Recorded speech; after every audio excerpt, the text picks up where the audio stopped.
Nagbabalik tayo sa day 2. Ito, walang klase sa last subject, pero meron kaming orientation. Mamayang mga 1, so mag-11 pa lang, kaya meron pa ako mga 2 hours para mag-record ba. At day 1, ang pangit ng audio. Kasi yung lakas ng hangin at wala din akong mic. Ngayon, meron na akong mic. Medyo muffled yung audio. At least meron, hindi masyado mahangin at hindi masyado siguro maririnig yung hangin, hindi kagaya ng last video. Kaya update, day 2, yung first subject namin, 3 hours, 7 to 10, pero dahil introduction pa lang, kakakilala pa lang, maaga kami natapos, mga 9:40, na doon lang namin nalaman na wala palang last subject, gano'n.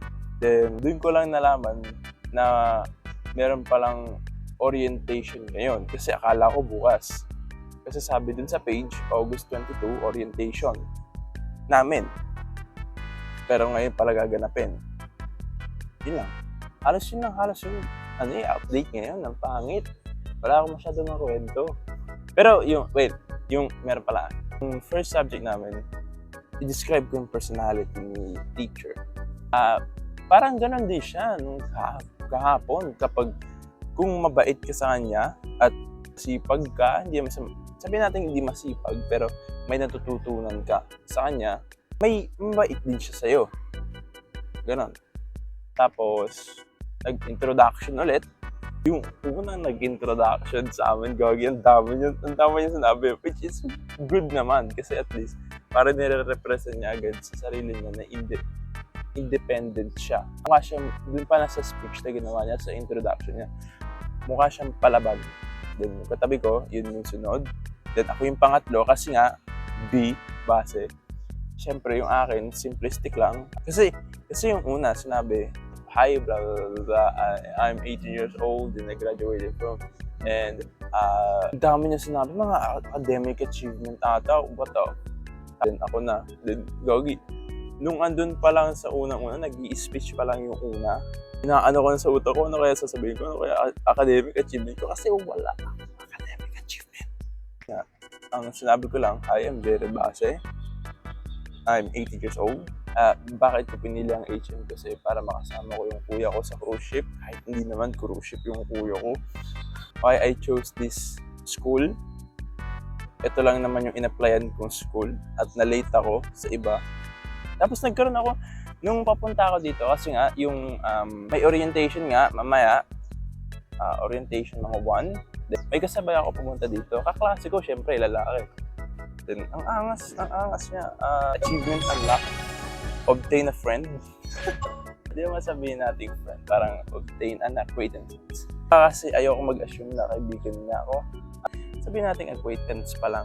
Nausap niya ako, sinabi niya, saan ka papunta? Pupunta ako main building, maglalakad na lang ako. Tapos, yun, pupunta din siya main building para sunduin yung jowa niya kasi sa main building yung jowa niya.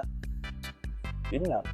Usap-usap kami tungkol sa mga ginawa namin ng grade 12, senior high. Ang angas. Ang nabait niya. Day 2 pa lang, panis. World record. Ayun nga pala, yung first video, lalagyan ko pa lang ngayon ng caption kasi nga, wala akong mic nun at mahangin ang pangit. Pero, nga pala, wait lang. Bago ko i-end yung video. Nakita ko kasi ito sa TikTok. Hello? Nagbabalik ako.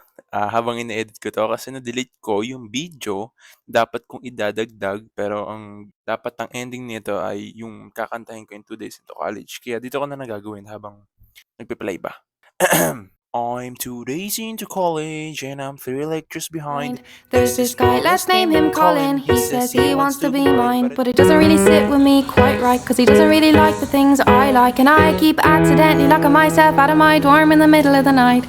I wake up kinda wired and I wake up kinda cold, and I wake up kinda tired, but I'll just sleep in when I'm old. See, I don't like breaking rules, but don't like doing as I'm told, so I just float around and keep my head down and hope my life unfolds. And everybody's telling me that I'm doing so well. I try to trust them honestly, I find it hard to tell if I need work or I need rest. I try my best, I try my best. I tell myself, I say out loud, it's fine, I'll figure it all out. I tend to forget I'm still only quite young.